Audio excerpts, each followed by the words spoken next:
Alors, mes chers, toutes et chers tous, bonjour dans cette soirée conférence.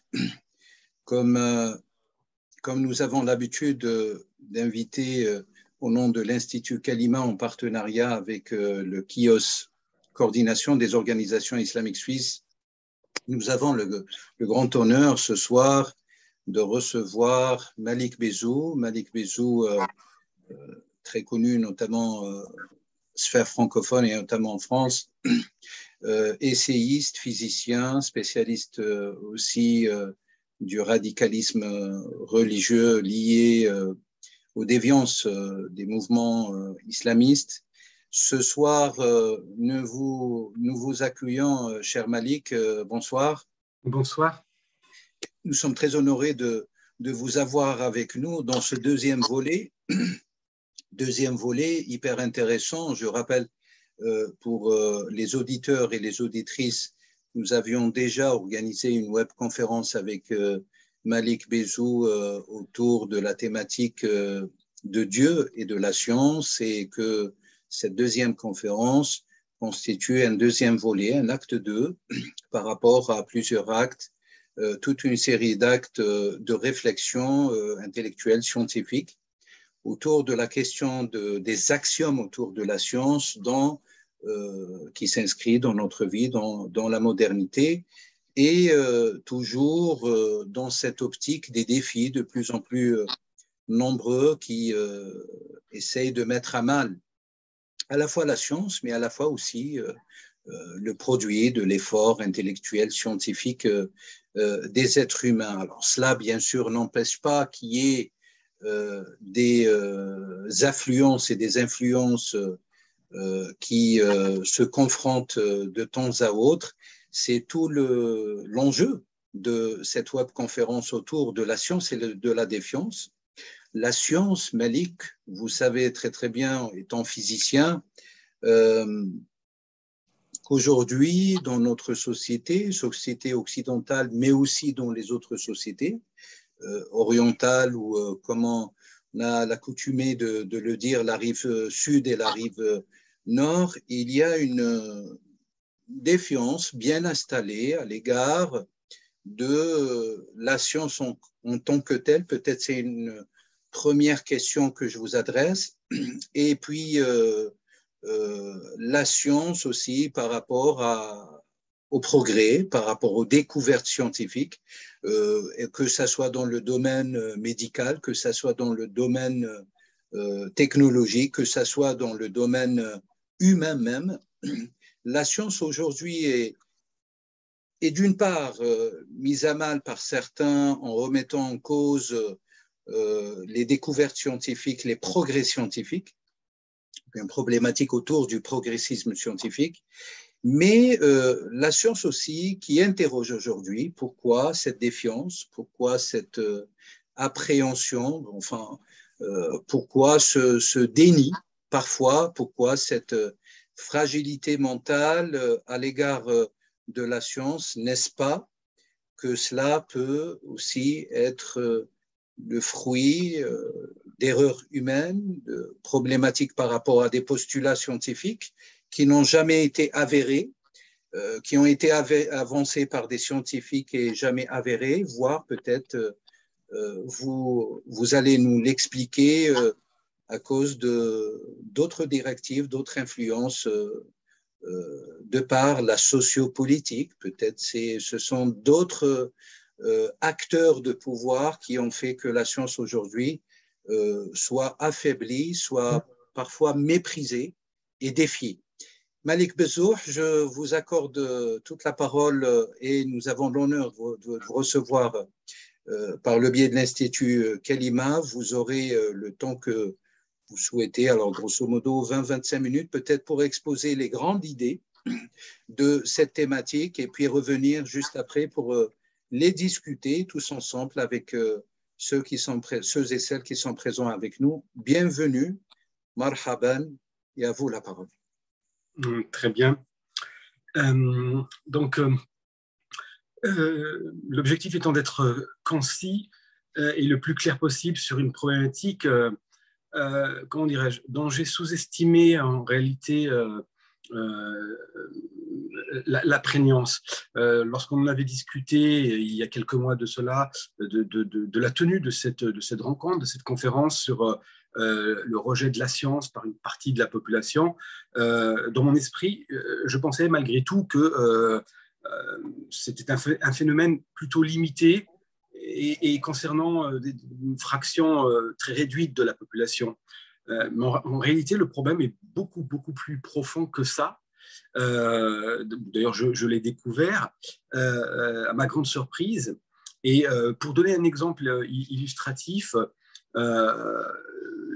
lors d'une discussion avec une personne qui paraissait tout à fait sensée et comment dirais-je, et intelligent, en tout cas cultivé. C'était sur les réseaux sociaux, sur Facebook, c'était suite à un post que j'avais diffusé sur de mémoire peut-être le Big Bang et je parlais comment dirais-je, des astres et de leur forme sphérique. Cette personne m'a interpellé en me disant de façon assez agressive que je faisais partie des gens qui croyaient, qui diffusaient des fausses informations sur le fait que la Terre est sphérique, c'est une boule. Et donc, moi, je lui ai répondu naturellement que oui, c'est une évidence. Et lui, il me dit non, pas du tout. La Terre est plate. Et en réalité, la NASA et les organisations scientifiques trempent le monde entier en faisant croire que la Terre est ronde, alors qu'en fait, elle est plate. Alors moi, au début, j'ai pensé que c'était un canular, mais en fait, la personne était vraiment convaincue et on a eu un échange assez agressif et il a conclu son propos en disant que j'étais, comment dirais-je, une personne conditionnée, influencée et à la solde, comment dirais-je, des médias dominants. Très bien. Et puis, quelques temps après, effectivement, nous avions discuté de la tenue de cette conférence. J'ai creusé le sujet et effectivement, il s'avère qu'aujourd'hui, si on prend uniquement la rive occidentale et en particulier la France, parce que les études, les travaux en tout cas, ce que j'ai regardé, c'est essentiellement pour les populations françaises, mais on peut généraliser à tout l'Occident. Hein. On a les mêmes phénomènes, voire encore plus inquiétants aux États-Unis. Aujourd'hui, il est un fait qu'on a une véritable défiance, c'est le titre effectivement de la conférence, vis-à-vis de la science. Une partie importante de la population ne croit plus en la science, se méfie et va voir ailleurs. Par exemple, lorsque je parlais de ces gens qui croient que la Terre est plate, National Geographic, donc une revue de géographie extrêmement sérieuse, a fait un sondage pour interroger les uns et les autres sur leur perception ou leur représentation de la Terre. Et il s'avère que près d'un Français sur 10, c'est-à-dire 10% de la population, croit que la Terre est plate. C'est extrêmement surprenant. Ces gens ont été à l'école et ça concerne toutes les classes sociales. Hein. Après, il faudrait rentrer dans le détail. Hein. Je n'ai pas ce détail-là. Mais ce qui est important, c'est qu'on a quand même 10% de la population en France qui est dans cet état d'esprit, à savoir que la Terre est plate. Mais c'est vrai pour beaucoup d'autres sujets, pour le réchauffement climatique, le rejet de la médecine conventionnelle, classique, scientifique, et avec tout ce que ça implique derrière, l'explosion de formes de pseudothérapie, dont je dirai un mot tout à l'heure. D'ailleurs, je peux en parler rapidement, mais il faut savoir qu'aujourd'hui, par exemple, on a des individus qui parlent de médecine quantique, qui est quelque chose de complètement absurde en réalité. Ce sont des gourous, des charlatans, et qui tentent de manipuler les uns et les autres en badinant, en faisant de leur discours, en leur donnant un vernis scientifique qui en fait n'a pas lieu d'être. Nous sommes vraiment dans de la manipulation. Et ce qui est tout à fait surprenant, c'est que beaucoup de gens adhèrent à ça. Beaucoup de gens suivent ces charlatans, ces gourous, et c'est très surprenant. Et donc, on peut se poser la question, que ce soit pour les climato-sceptiques, ce qu'on appelle les anti-vax. On peut être anti-vaccin, le problème, il n'est pas là. Mais lorsqu'on est un anti-vax, comme on dit, exalté, extrême, menaçant, là, il y a de quoi se poser des questions. Moi, j'ai autour de moi des gens qui sont opposés à la vaccination et ils sont absolument respectables. C'est des amis, c'est des proches, etc. Ils ont leurs arguments et ce sont des arguments tout à fait entendables. Là où il y a problématique, c'est lorsque des individus s'organisent quasiment en secte et tiennent des propos extrêmement durs, violents et surtout anti-scientifiques, anti-médecine. Donc, il faut faire distinction entre une posture anti-vaccin qui est entendable, et une posture militante extrême radicale. Mais de façon générale, le rejet de la science aujourd'hui, par une partie importante de la population, s'explique essentiellement par 4 facteurs. Le premier, c'est le fait qu'effectivement, lorsqu'on interroge les gens, il y a une perte de crédibilité dans les institutions scientifiques. Beaucoup de gens, en tout cas chez ceux qui rejettent la science, ont des doutes, ont des réserves, s'interrogent sur la crédibilité des scientifiques et des institutions scientifiques. Ça, c'est le premier élément. Il y a un doute à germer. Ça peut être surprenant, mais c'est une réalité qu'il ne faut absolument pas minorer parce qu'elle explique beaucoup de choses, notamment le fait que les gens aillent voir dans d'autres, comment dirais-je, aillent voir ailleurs pour trouver des questions à leurs réponses. Et cet ailleurs, parfois, peut être très problématique parce qu'il peut y avoir des mouvances sectaires, des sectes, qui sont là pour récupérer ces individus, pour ensuite les manipuler, les conditionner et en faire, comment dirais-je, des individus perdus. Parce qu'une personne tombe dans une emprise sectaire, il perd son libre arbitre. Il est à la merci de telle ou telle organisation.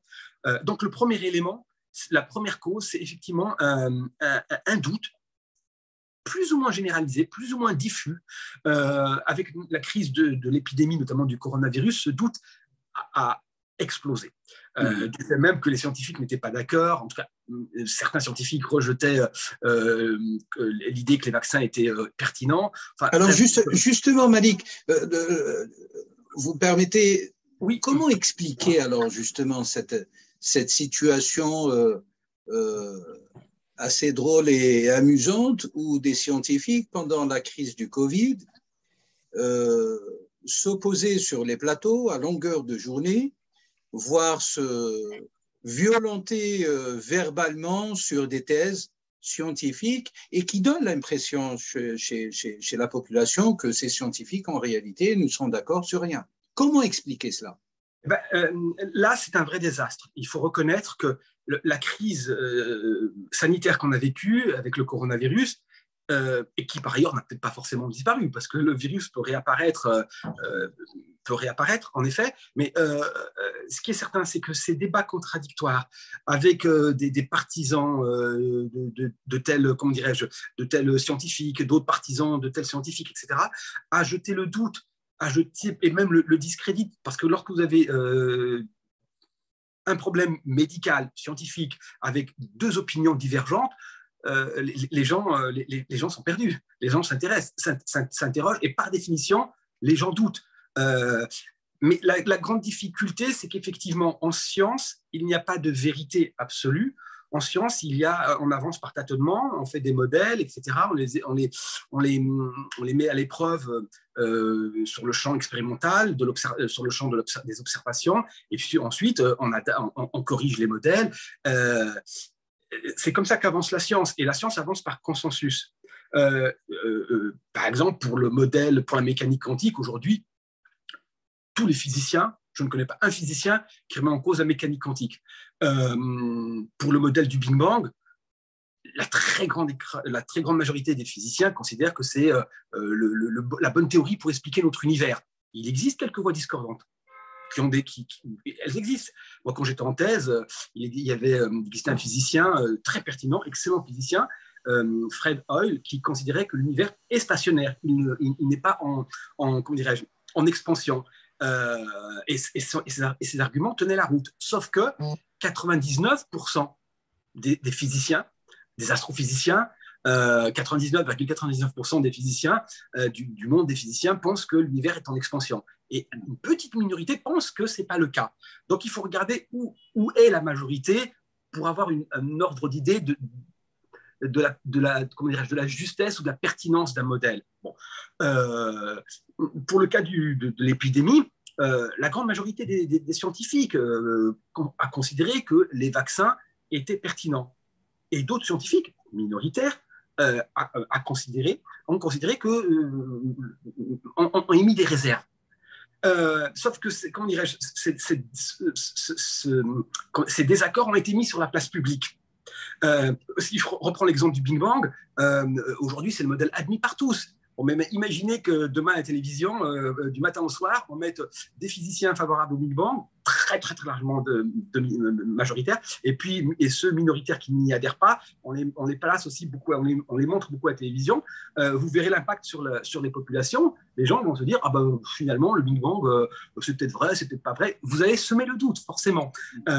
Mais ce qu'il faut bien comprendre, c'est que dans la science, il y a des points de vue qui divergent. Il y a un point de vue dominant, c'est le consensus, et un point de vue minoritaire, mais qu'il faut écouter. Ça ne veut pas dire que ce sont des charlatans, ce sont de véritables scientifiques, mais qui ont, comment dirais-je, une autre vision de la réalité du problème qui nous concerne.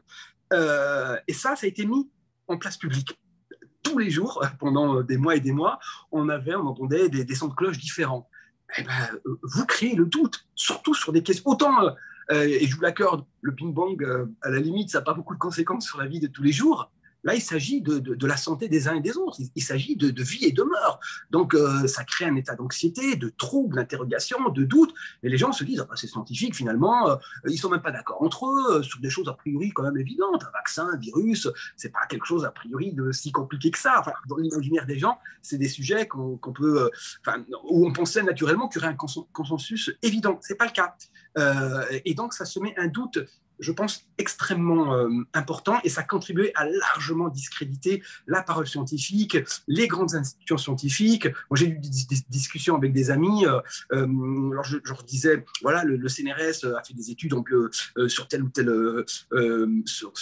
molécule, et puis les gens me disent, ah ben, le CNRS, par qui il est payé? Alors que les gens qui travaillent au CNRS sont des fonctionnaires. Les gens qui travaillent à l'INSERM sont des chercheurs. Ils n'ont pas de, comment dirais-je, un retour sur investissement. C'est pas parce qu'ils vont dire que telle molécule est pertinente qu'ils vont devenir riches. Ils ne sont pas payés par des groupes pharmaceutiques. Ce sont des chercheurs qui travaillent, qui sont passionnés et qui cherchent à comprendre et à trouver des remèdes, etc. Et donc, aujourd'hui, surtout avec la crise sanitaire, on a un vrai doute qui s'est diffusé dans toute la société vis-à-vis des institutions scientifiques.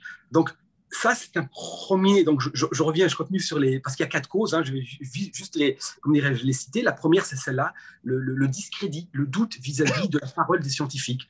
Il y a plusieurs raisons. La crise épidémique, elle a joué un rôle assez important sur ce doute vis-à-vis de la parole scientifique. On a une deuxième raison qui est importante, c'est la croyance personnelle.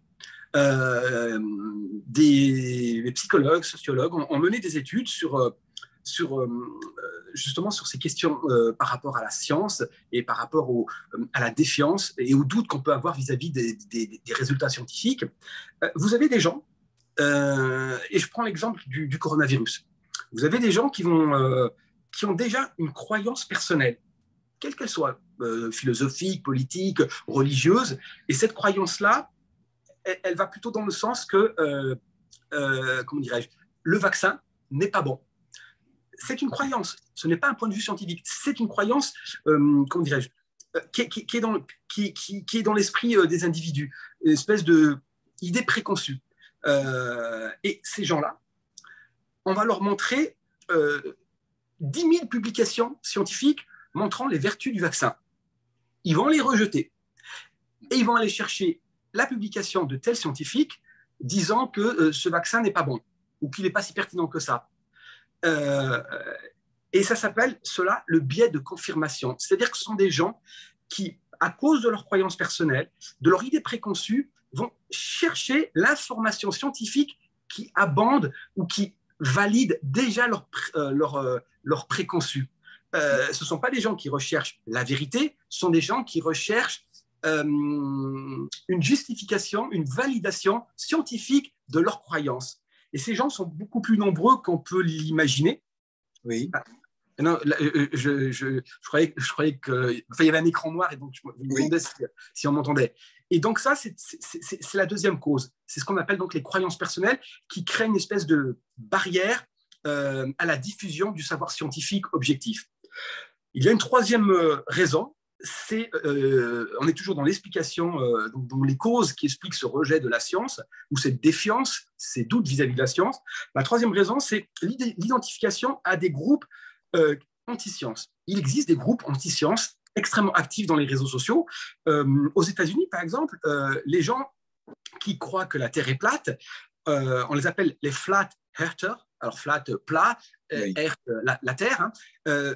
Ils se sont organisés en groupe et ils font du lobbying et ils publient énormément de thèses, d'arguments, etc., pour déconstruire les théories scientifiques. Et aux États-Unis, cette organisation-là a 12 millions d'adeptes. C'est quand même pas négligeable. Et c'est des gens qui font tout un travail de diffusion, pseudo-scientifique, pour montrer que la Terre est plate. Ces groupes-là influencent avec l'explosion des réseaux sociaux, etc., Internet, etc., diffusent leurs idées qui, effectivement, ensuite se propagent dans le monde entier et, par contamination, j'allais dire, des gens, quels qu'ils soient, peuvent être impactés et finalement tendre l'oreille, une oreille favorable à ce type d'individus, de groupes, et ils vont s'identifier à ces groupes-là. Et cette identification contribue à, comment dirais-je, au rejet de la science, puisque ces groupes-là sont anti-science. Et comme moi, je m'identifie à ces groupes-là, je rejette aussi la science. Donc ça, c'est la troisième cause. C'est les trois grandes causes en réalité. Hein. Et puis, il y en a une dernière qui est un peu plus, comment dirais-je, d'ordre pédagogique, c'est que peut-être les scientifiques ne descendent pas assez dans la rue, la science ne descend pas assez dans la rue, ne va pas assez peut-être au plus proche du commun des mortels. C'est comme une espèce de tour de Babel, un peu inaccessible. Et donc, il y a aussi peut-être tout un travail de pédagogie pour expliquer la science, pour expliquer ce qu'est un travail de scientifique. Le travail du scientifique est extrêmement rigoureux. C'est des semaines, des mois, des années d'études sur un sujet qui est validé ou pas, et puis on passe à autre chose. Donc, c'est vraiment, si les gens avaient simplement une petite idée de ce qu'est un travail d'études scientifiques, que ce soit en biologie, en biochimie, en chimie, en astrophysique ou en mathématiques, c'est monumental. C'est absolument énorme, mais les gens ne savent pas la quantité de travail mené pour arriver à un tout petit résultat ou voire à un non-résultat. Et donc, ça contribue c'est un facteur, le fait qu'on ignore tout finalement de la science, qui reste quand même assez éloignée. Les scientifiques, on les imagine d'ailleurs dans l'inconscient collectif comme des gens avec des cheveux comme ça, un peu comme Einstein, et donc des gens un peu inaccessibles. Et tout ça fait que ces raisons-là énumérées, ces 4 grandes raisons, expliquent et structurent aujourd'hui ce rejet de la science. Il est bien sûr pas majoritaire dans la société, mais c'est une réalité. Aujourd'hui, que ce soit au niveau des flat haters, donc des gens qui croient dur comme fer que la Terre est plate, des gens qui pensent qu'on n'a jamais été sur la Lune, des gens qui pensent que le réchauffement climatique, c'est une invention, ça n'existe pas, etc. Les gens qui croient... alors, là, je vais juste citer quelques exemples j'allais dire, de délire scientifique, hein, de délire par rapport à ce rejet de la science. Parce que s'il y a rejet de la science, on va aller vers autre chose, vers des pseudosciences, vers des thérapies alternatives. Par exemple, je parlais de la médecine quantique. La médecine quantique, c'est l'idée que, en fait, les interactions entre les cellules, elles n'existent pas. La médecine quantique n'a aucun fondement scientifique. C'est du charlatanisme en réalité. Mais elle fait de plus en plus d'adeptes. Et quelle est son idée? Quel est le principe de la médecine quantique? C'est que les cellules, en réalité, selon les adeptes de la médecine quantique et les fondateurs de cette théorie complètement absurde, c'est qu'en fait, les cellules humaines n'interagissent pas par des processus biochimiques. C'est pas du tout ça. C'est une erreur. Les scientifiques se trompent. En fait, les cellules interagissent entre elles par échange d'informations, une espèce de champ d'informations. Alors parfois, ils parlent même de champs de photons, d'ondes électromagnétiques. Et les gens tombent malades lorsqu'il y a un déficit de transfert d'informations entre les cellules. Et c'est pour ça que la maladie apparaît. Là, nous sommes vraiment dans la croyance religieuse, imbibé comme ça un petit peu de science, et les gens suivent. Et ce qui est grave, c'est que vous avez aujourd'hui des gourous, des charlatans, des sectes qui prônent par exemple comme le crudivorisme, qui est une théorie selon laquelle il faut manger des aliments crus, uniquement crus, et comme ça on va guérir de tout. Parce qu'en fait les maladies naissent du fait qu'on fait cuire les aliments. Et les adeptes du crudivorisme considèrent que certains adeptes, en tout cas dans les dérives sectaires, parce qu'on peut être partisan de la nourriture crue, il n'y a pas de souci. Mais là où il y a dérive sectaire et inquiétant, c'est lorsque ces gens-là, ces adeptes, ces charlatans, expliquent à leurs ouailles qu'il faut rejeter la médecine, qu'il faut que les médecins nous mentent, que les pharmaciens sont aussi dans cette espèce dans l'erreur et ils inventent n'importe quoi pour vendre des médicaments. En fait, tous ces gens-là se trompent. La médecine est fausse. Il ne faut pas vous soigner. Il faut arrêter la chimiothérapie. Il faut arrêter d'utiliser l'insuline si on est diabétique. Avec des cas extrêmement graves de gens qui vont aux urgences parce qu'ils arrêtent leur traitement, parce qu'ils sont tombés dans les rêtes de ces individus malfaisants et avec des conséquences qui peuvent être mortelles. Je peux citer l'histoire d'un jeune diabétique qui en avait marre de son traitement d'injection d'insuline, qui est tombé dans cette secte, donc du crudivorisme avec rejet de la science, de la médecine, et parce qu'on lui expliquait qu'il faut arrêter l'insuline et qu'il va guérir de son diabète uniquement en mangeant des aliments crus. C'est ce qu'il a fait. Il s'est retrouvé aux urgences dans un état catastrophique. Il était au seuil de la mort. Il a été sauvé in extremis. Et quand le médecin avait compris qu'il avait arrêté son traitement, parce que les symptômes étaient très, caractéristiques, et on lui a posé la question, pourquoi tu arrêtes ton traitement? C'est un jeune qui a peut-être moins de 25 ans, et il a expliqué parce qu'il suivait sur Internet les conseils de ces adeptes du crudivorisme qui rejettent la médecine, et ça l'a conduit pratiquement à la mort. Il a été sauvé in extremis. Donc voilà. Donc aujourd'hui, vous avez des gens manipulés, influençables, qui doutent de la science, qui sont perdus, qui s'interrogent sur leur bien-être, sur la maladie, sur leur cœur, etc. Leur rapport aussi à la vie, à la mort. Et on laisse la science de côté, puis on va écouter les gourous, les charlatans, les sectes, etc. Aujourd'hui, il faut savoir qu'en France, plus de 500 000 personnes sont sous l'emprise de sectes. 500 000 personnes, c'est tout à fait énorme, sans parler des influences. Là, on parle uniquement des gens qui sont sous emprise sectaire, qui sont dans des structures, dans des groupes sectaires. Je ne parle pas ici des gens qui ne sont pas dans des sectes, mais qui sont influencés par des idées pseudo-scientifiques, qui rejettent la science, etc. Donc, c'est un mal beaucoup plus profond et beaucoup plus inquiétant qu'il n'y paraît, ce rejet de la science. Et donc, voilà, j'ai essayé d'énumérer les causes avec quelques illustrations. J'espère que j'ai été assez clair. Oui, Malek. Alors justement, moi, je voulais réagir. Je voulais pas vous couper directement pour pouvoir expliciter déjà les grandes idées, les grandes causes que je rappelle peut-être pour celles et ceux qui viennent d'arriver, les divergences bien sûr scientifiques, le cas frappant de la situation Covid en témoigne, les croyances personnelles, vous aviez dit, ça aussi, les groupes ou les groupements anti-sciences. Vous avez donné l'exemple des flat earthers. Et puis, problématique peut-être une reconnaissance de par les scientifiques, à savoir que la science n'est pas au contact des gens, elle ne vient pas au marché pour pouvoir expliquer, sensibiliser, etc., etc. Alors, plusieurs questions, Malik, se posent en réalité. Alors, bien sûr, il y a ce chiffre quand même assez effarant, 500 000 personnes sous influence ou qui, malgré eux, alors si j'ai bien cru comprendre, sont dans une organisation ou affiliation sectaire. Alors, beaucoup certainement vont vous dire, vous sortez encore un chiffre, les scientifiques nous sortaient des chiffres, notamment pour revenir à la crise Covid pendant les confinements, etc., où les scientifiques se lançaient des vérités ou des contre-vérités entre eux, ne s'accordaient ni sur les points ni sur les virgules, et par conséquent, cela crée aussi une répulsion de l'authenticité, de la véracité scientifique chez les scientifiques et chez les gens.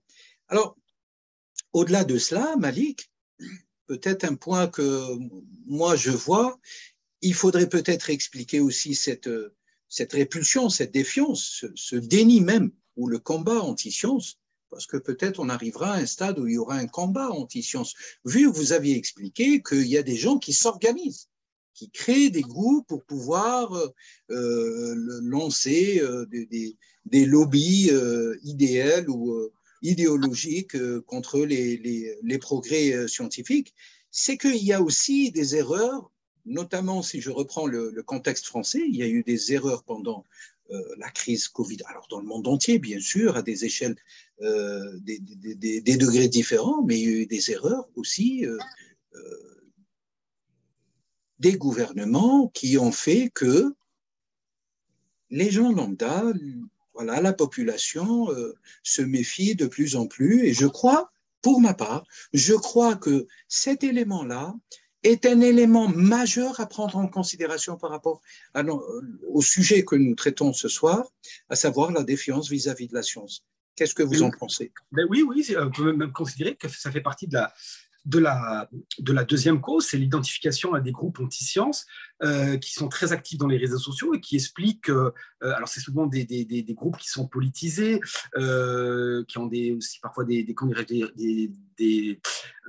revendications religieuses, mais très souvent c'est des groupes plus politisés et qui vont pointer du doigt les erreurs des dirigeants. Et, durant la crise du coronavirus en France, les erreurs, elles ont été nombreuses, on ne peut pas le nier. Et du coup, ces individus, sur les réseaux sociaux, avec la domination des réseaux, aujourd'hui, les réseaux sociaux sont devenus une réalité absolument massive. Et donc, du coup, ils instrumentalisent ces erreurs qui sont une réalité. Pour attirer de nouvelles ouailles, pour démontrer l'incurie des autorités, les mensonges des autorités, d'autant plus que les autorités en question ont parfois dit le contraire de ce qu'ils ont ensuite redit, puis parfois on y perdait son latin. On peut prendre l'exemple du port du masque, on nous disait non, c'est pas forcément obligatoire, ça ne protège pas, c'est inutile. Je me souviens même d'un membre du gouvernement qui disait moi ça n'a aucun intérêt et puis un mois plus tard c'était la porte-parole du gouvernement Ndiaye. Oui, non mais voilà, donc et donc tous ces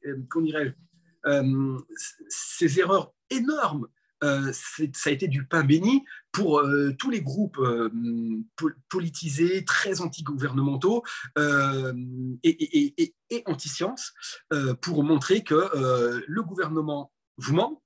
Les médecins, les institutions de recherche scientifique, médicale sont à la solde du gouvernement, donc elles ne sont pas crédibles.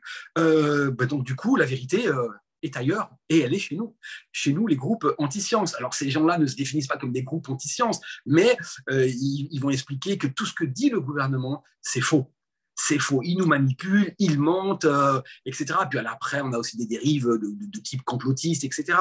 La réalité est très complexe et face à une épidémie pareille, tout le monde a été un peu dépassé. Je ne vous cache pas, Malik, je ne vous cache pas, pardonnez-moi de vous interrompre, que beaucoup, au moment où on a lancé, enfin, j'ai lancé l'événement il y a quelques semaines autour de ce sujet, beaucoup de personnes m'ont écrit en me disant, enfin, argumentant que la majorité des scientifiques qui passent, qui sont invités sur les plateaux de télé, qui sont prisés par les médias, sont quelque part en connivence politique. Alors, comment s'en sortir? Comment s'en sortir par rapport à ce fléau qui s'est installé psychologiquement dans les mentalités?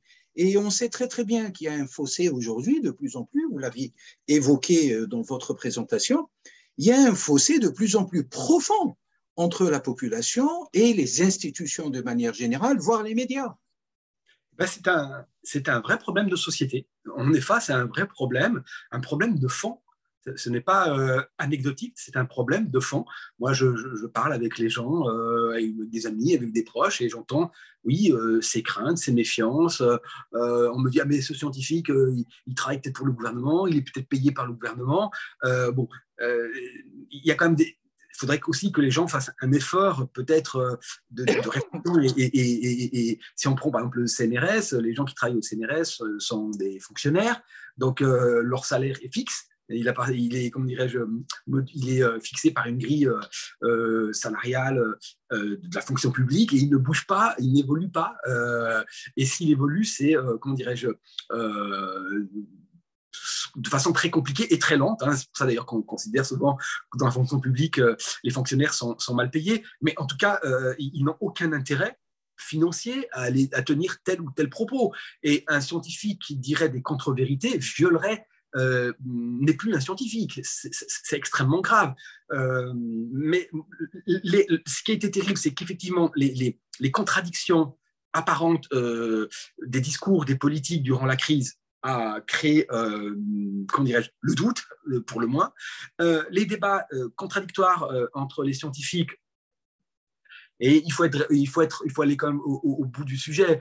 En réalité, l'écrasante majorité des scientifiques étaient plutôt opposés à un scientifique qu'on mettait souvent en avant. Je pense que tout le monde voit de qui je parle.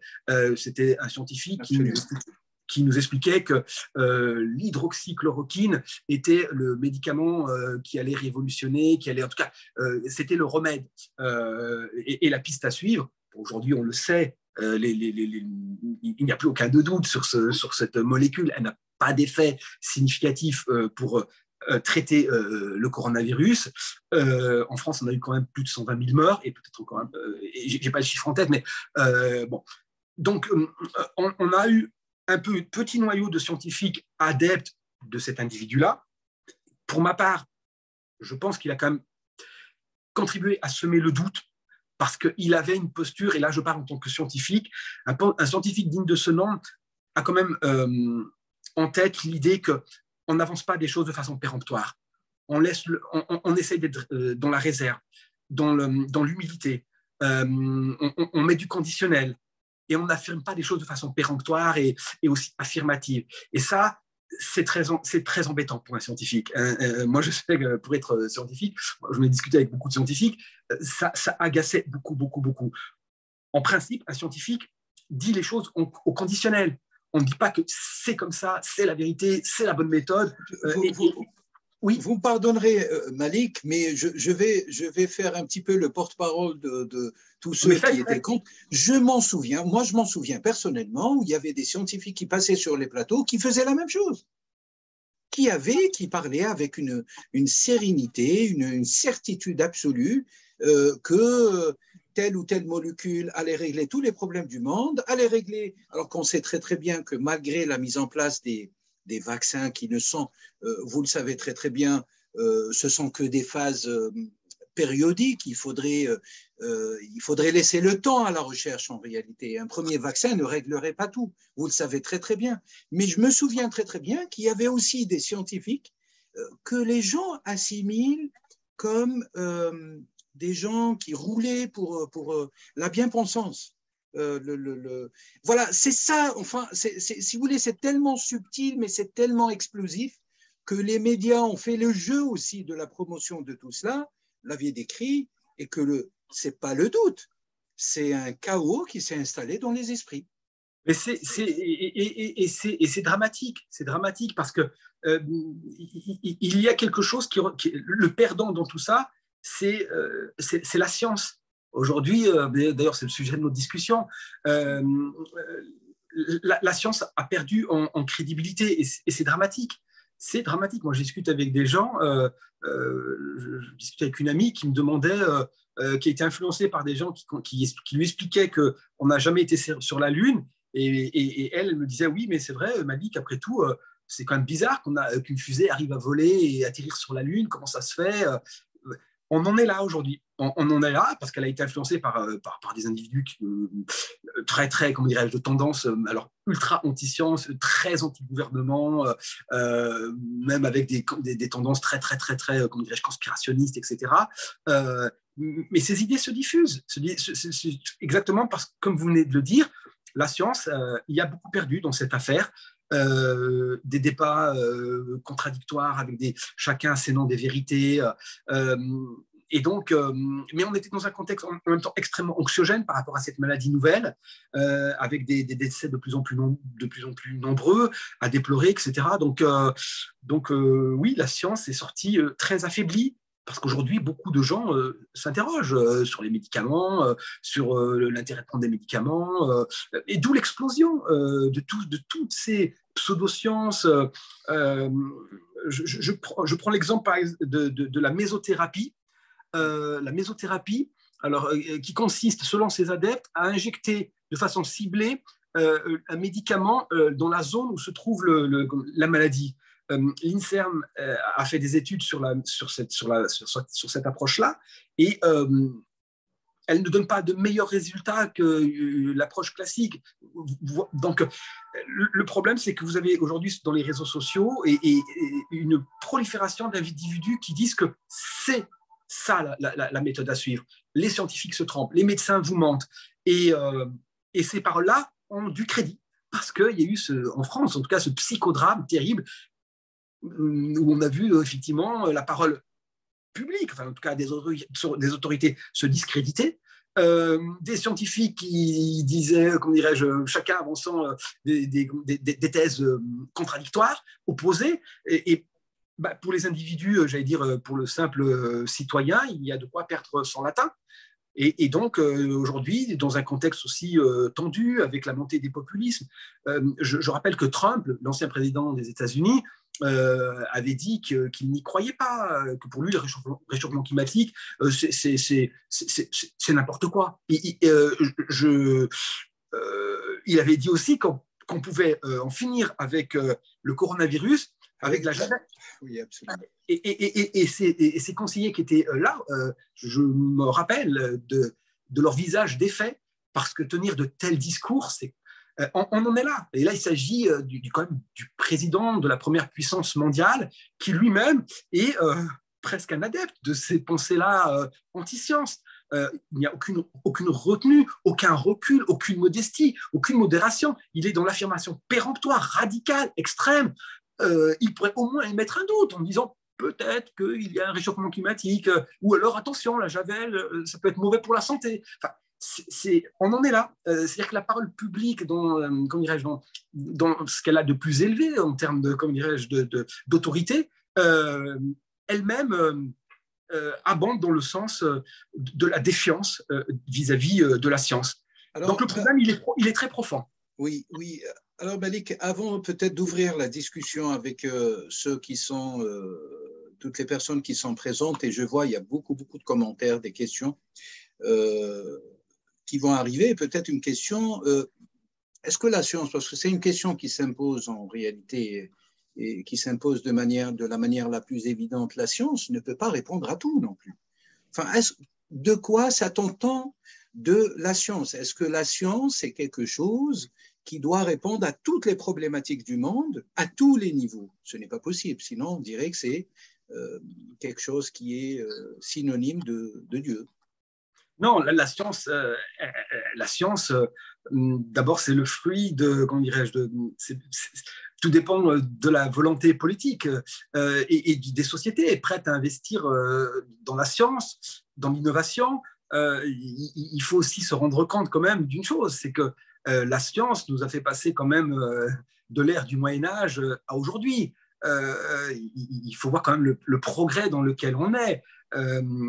c'est tout de même énorme. La science, c'est les avions qui volent, c'est l'électronique, c'est la fabrication de médicaments, c'est opérer aujourd'hui avec les yeux, avec du laser, c'est les téléphones portables, les ordinateurs, c'est tout le confort du monde moderne. D'ailleurs, on le doit à la mécanique quantique, puisqu'en fait, le monde moderne a été enfanté depuis la découverte de la mécanique quantique, qui est une branche fondamentale de la physique.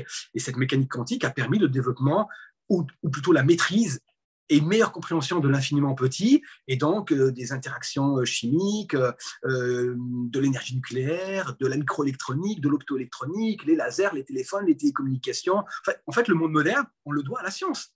Si on n'avait pas découvert la mécanique quantique, on en serait encore à l'ère des chemins de fer et enfin, des machines à vapeur, autrement dit à l'ère industrielle. Aujourd'hui, lorsqu'on est malade, on peut aller se faire opérer pour quelque chose de bénin, avec une anesthésie locale, et on ressort totalement guéri. Aujourd'hui, grâce à la science, on arrive à guérir à plus de 70% des cancers lorsqu'ils sont traités de façon précoce.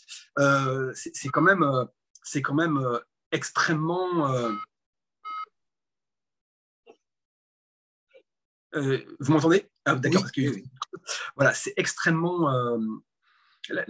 on doit beaucoup à la science, donc il est important que les populations, j'allais dire, fassent la paix, retrouvent confiance en la science, parce qu'elle contribue, elle est le premier moteur du progrès humain, du bien-être de l'humanité. On guérit les maladies, on a du confort, l'humanité grâce à son intelligence, hein, parce que la science c'est le produit d'intelligence humaine, hein, c'est pas quelque chose qui vient de nulle part. Donc aujourd'hui, il faut réconcilier les esprits avec la science et rappeler tout ce qu'elle a pu apporter. Il faut bien comprendre que la découverte de la pénicilline a endigué, a mis fin à des hécatombes. Hein. Aujourd'hui, on ne meurt plus de la peste. Je rappelle que la peste au XIVe siècle, XVe siècle, a décimé un tiers de l'Europe, si ce n'est plus. Et aujourd'hui, on ne meurt plus de la peste. Et tous les jours, on trouve de nouveaux médicaments, de nouvelles molécules, on traite de plus en plus de maladies. Et ça, c'est grâce au travail des chercheurs en laboratoire qui passent des mois, des années, une vie entière à élaborer, de comprendre les interactions entre les organes, les cellules. Aujourd'hui, on arrive, grâce à des implantations de cornée et grâce à la découverte d'une protéine qu'on injecte dans la cornée, de mémoire, il faudrait que je relise l'article, on a réussi à guérir des gens qui étaient aveugles. Ils ont retrouvé, on en a parlé là, il y a quelques jours, c'est sorti, l'annonce a été faite il y a quelques jours, on arrive à guérir des gens qui sont atteints de cécité, et ces gens-là recouvrent la vue partiellement ou totale. On pense que peut-être demain, avec la thérapie génie, on va peut-être pouvoir guérir les gens qui sont tétraplégiques. Par reconstruction de la moelle épinière, etc. En fait, la science est grandiose, elle est le fruit de l'intelligence humaine, et ça, il ne faut pas l'oublier. Donc, il faut investir dans la science, dans l'innovation. J'allais dire, c'est par là que l'humanité va pouvoir s'en sortir. Alors, beaucoup de réactions, Malik, justement, sur ce mot de la fin de votre intervention sur le côté grandiose de la science. La science aussi peut créer des maladies. Il y a des inconnus dans le champ, si vous voulez, du progrès de la science. C'est le sens d'un commentaire. Le progrès de la science a créé d'autres maladies aussi. Enfin, je vous laisserai répondre tout à l'heure, mais peut-être d'abord, parce que je vois beaucoup de réactions de notre ami Frédéric Ferry, et puis je donnerai la parole à madame, je crois, Eva Ferretti. Alors, Frédéric Ferry, parce que je vois que vous avez beaucoup de questions, est-ce que vous pouvez aller très vite réagir avec... Oui, j'ai réagi de beaucoup de choses. C'est vrai que la science ne répond pas à tout, mais dans ces cas-là, qu'est-ce qu'on peut dire? Imaginons les scientifiques, parce que c'est quelque chose de relationnel, mais prenons le cas de Jésus qui a guéri des lépreux ou des aveugles. quelle science a-t-il utilisé? Là, il arrive avec quand même une révélation divine. Donc, n'oublions pas aussi Abraham qui l'a dit, lorsque je tombe malade, c'est Dieu qui me guérit aussi. On peut aussi prendre ce passage-là aussi. Est-ce que, justement, le Coran, c'est aussi une guérison? Donc, la foi aussi peut guérir. Est-ce qu'on est obligé de passer? Parce que certains médecins, il ne faut pas croire, aujourd'hui, on a affaire surtout à des charlatans. Aujourd'hui, vous donnent plus de mal, vous guérissez, vous inflige plus de mal qui vous guérit actuellement. Moi, combien de fois j'ai vu des gens qui sont passés par le bistouri, par des opérations, ils vont avec un cas et ils en ressortent avec un cas beaucoup plus dégradé. Et ça arrive aussi. Donc, on peut aussi quand même se méfier. Moi, j'ai vu, je prends un exemple proche qui est mon frère Guy, qui va pour des problèmes de colonne vertébrale. Il s'en ressort que le gars lui a flingué toutes ses vertèbres plutôt que de le guérir. Vous voyez, la science n'apporte pas toujours une réelle... voyons le cas aussi du vaccin, justement, du Covid. J'ai des cas autour de moi. C'est quand même un peu flagrant. J'ai des gens qui ont fait 2, 3, 4e vaccin. C'est quand même bizarre. Ce sont ces gens-là qui ont développé le Covid et les gens qui n'ont pas été vaccinés. J'ai ces cas de figure-là aussi. Voilà. En plus, on s'est servi des gens en tant que cobayes parce que c'est quand même un vaccin qui est sorti en moins d'1 an, alors qu'il faut quand même quelques années avec des tests pour pouvoir arriver à faire quelque chose. Pour moi, je trouve qu'on a utilisé les gens en tant que cobayes. Voilà. Donc, on peut quand même se méfier de ces gens-là. Voilà. Et il ne faut pas oublier aussi que les laboratoires ont fait des millions de dollars en quelques secondes. Comment il s'appelle? Pfizer a fait quand même des millions de dollars. Il ne faut pas l'oublier, ça. Si. Merci beaucoup, Frédéric, pour cette réaction à chaud et sur des cas autour de vous. Qu'est-ce qu'on peut dire, Malik, par rapport à des cas aussi avérés?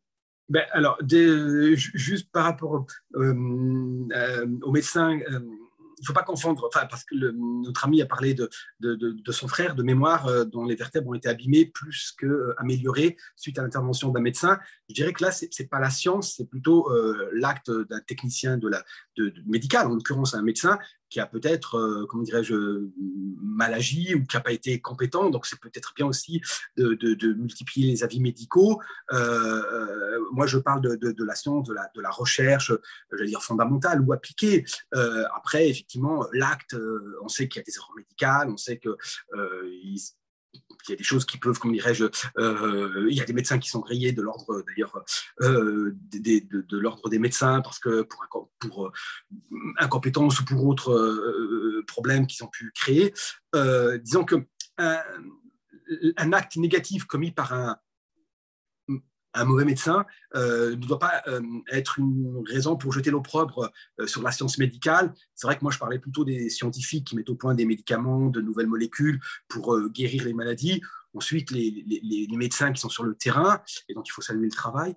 Il peut y avoir effectivement des erreurs, donc peut-être multiplier les avis médicaux avant d'aller subir une opération. Pourquoi pas? Ça peut être une bonne chose. Ensuite, pour le reste... que vous dire par rapport au coronavirus, notre ami parlait du vaccin qui a été élaboré en 1 an. La réalité est plus complexe que ça, puisque en tout cas, ces traitements dits ARN, messagers, sont étudiés déjà depuis, j'allais dire, au moins une dizaine d'années. Ça fait déjà longtemps que des scientifiques se penchent sur ces traitements-là, et le coronavirus a été une opportunité, en tout cas, ça a permis d'endiguer la maladie, parce que dans l'absolu, c'est quand même un vaccin qui fonctionne. En plus, ces technologies dites ARN messager sont prometteuses pour d'autres maladies, mais c'est en cours de recherche. C'est vrai que beaucoup de gens, moi j'ai souvent entendu l'idée que ça a été mis au point très rapidement, mais en fait, les gens travaillaient déjà dessus depuis quelque temps. C'est pas quelque chose de si nouveau que ça. Ensuite, il faut se féliciter que la recherche est avancée. Maintenant, quand notre ami nous dit on parle de cobayes, mais à l'époque de la découverte de la pénicilline, les gens aussi ont été des cobayes. C'est vrai qu'il y a une plongée dans l'incertitude. Moi-même, j'ai été vacciné. Et je me suis dit, tiens, on ne sait jamais, parce que j'ai entendu aussi tellement de choses. Mais bon, comme je lis quand même beaucoup la littérature scientifique, j'étais absolument confiant. Mais je ne vous cache pas que, effectivement, je me suis dit, tiens, bon, quel est le gain, quel est le bilan avantage, inconvénient de se faire vacciner. Moi, je pense que lorsqu'on est porteur de problèmes de santé ou qu'on dépasse un certain âge, c'est quand même très pertinent de se faire vacciner. Moi, je suis scientifique, je suis physicien de formation. Je crois en la science, en ce sens que je sais que mes collègues biochimistes, chimistes, etc., travaillent avec un sérieux et un dénuement total pour mettre au point des traitements, de nouvelles molécules. Ils ne font pas ça à la légère. Il y a des tests, c'est extrêmement sérieux, extrêmement rigoureux. Rien n'est fait à la légère. Donc, moi, j'allais dire, par connaissance du monde scientifique, j'ai une absolue confiance. C'est tout ce que je peux dire. Maintenant, effectivement, il peut y avoir je comprends les questionnements, je comprends les doutes, les interrogations. Mais moi, je pense qu'il faut vraiment avoir confiance en la science. Elle a quand même fait ses preuves. Il suffit de voir le monde dans lequel on vit. C'est quand même incroyable. On arrive à communiquer. On communique parce qu'il y a des téléphones portables, parce qu'il y a des ondes électromagnétiques qui vont être captées par des capteurs, ensuite conditionnés, numérisés, etc. Et tout ça par de la technologie laser. Tout ça fruit de la mécanique quantique. Enfin, c'est quand même... il faut aussi voir ce que la science a permis en termes de développement et de progrès. Donc, les progrès médicaux font partie de ce progrès général. Je comprends les doutes, je comprends les interrogations, mais la seule chose que je peux dire, c'est que je reste extrêmement confiant vis-à-vis de la science. D'accord, Malik. Alors, Madame, je vois Eva Ferretti. Alors, on ne vous entend pas. Votre micro ne marche pas.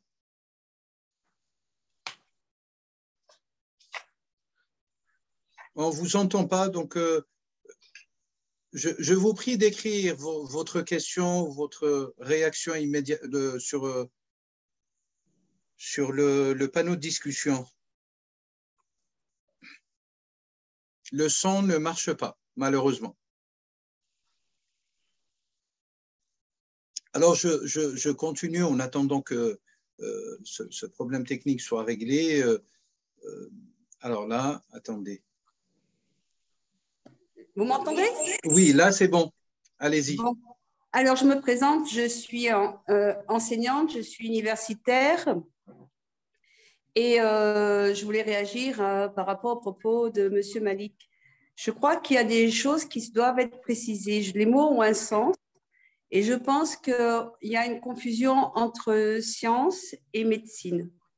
La médecine procède par erreur, essai. Il a évoqué la recherche de la pénicilline. Il y a eu erreur, essai. Il n'y a pas eu d'essai randomisé pour la pénicilline. Non. Il n'y a pas eu d'essai randomisé pour Koch lorsqu'il a trouvé le charbon. Il a fait ses études sur le charbon. Et ça a été la même chose pour le vaccin de la rage.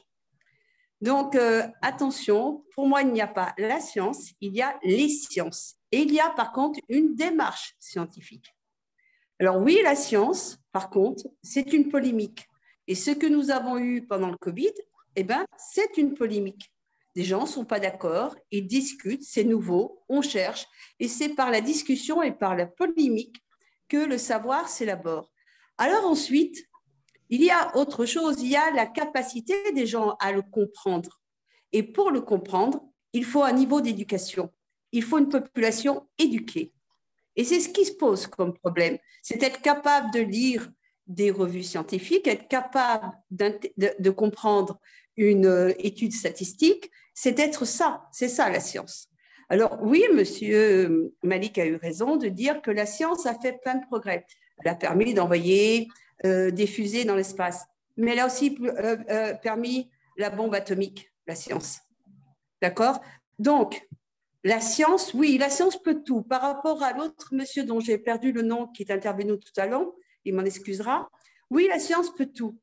Mais la science sans conscience, vous connaissez la suite, n'est que ruine de l'âme. C'est-à-dire que la science, elle ne peut pas être la solution à tout. La science ne peut pas être une fuite en avant. Ce que nous avons avec le réchauffement climatique, ce n'est pas encore une solution par la science que ça va passer par le progrès. Non, on doit aussi avoir une réflexion philosophique C'est quelle vie nous voulons? Est-ce que si demain nous avons les moyens d'être immortels, doit-on être immortel? Si nous avons le moyen de réveiller les morts, doit-on réveiller les morts? C'est aussi ces questions-là qui se posent avec la science.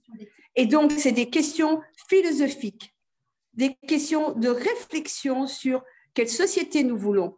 Et qu'est-ce qu'a révélé le Covid? C'est que la médecine que nous avons, et je parle de médecine, la médecine que nous avons, que nous croyons qu'était si forte, la médecine occidentale, n'est en fin de compte qu'une médecine profondément corrompue. Quand monsieur a parlé que Pfizer avait gagné des millions, non, monsieur. Pfizer a gagné des milliards. Il a gagné autant que le PIB de la Nouvelle-Zélande.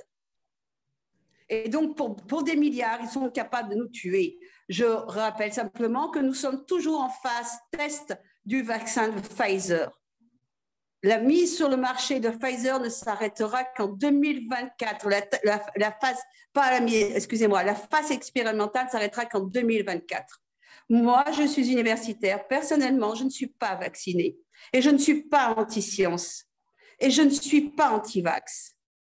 Ceux qui ont dû se faire vacciner dans la famille l'ont été par obligation et non pas par choix.